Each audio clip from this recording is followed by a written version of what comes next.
시진핑의 명령, 중국 월드컵 우승 가자!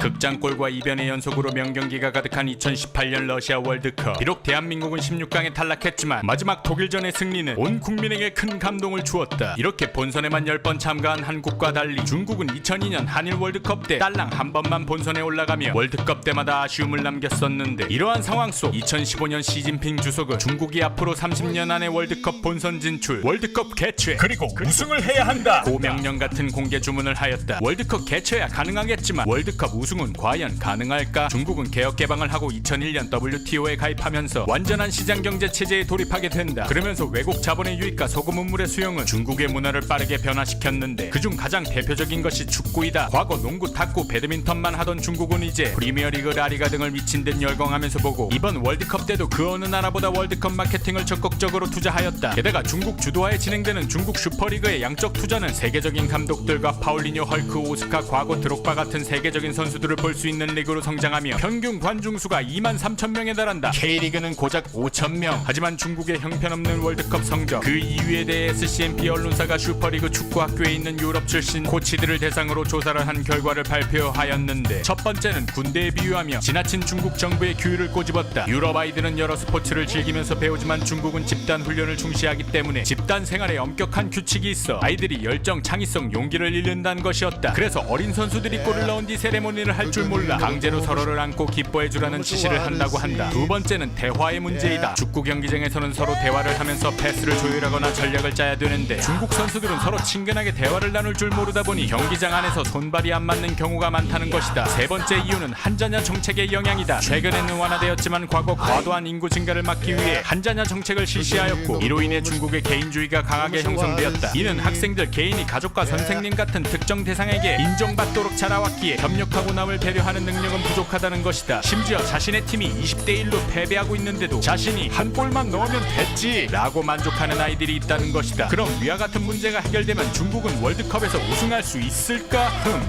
개인주의라든지 문화적인 부분을 쉽게 바꾸지는 못하겠지만 중국은 자국리그를 키워나가며 지속적으로 축구 인프라를 발전해 나가고 있다. K리그의 인기가 줄어들고 축구협회의 문제가 지속적으로 발생하는 한국보다 중국의 월드컵 우승 가능성은 더 높을 수도 있다.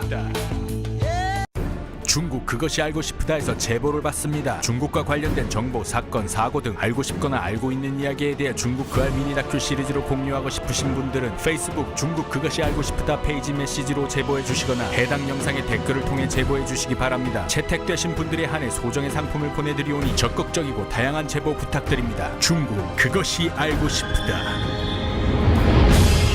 중국 그것이 알고 싶다.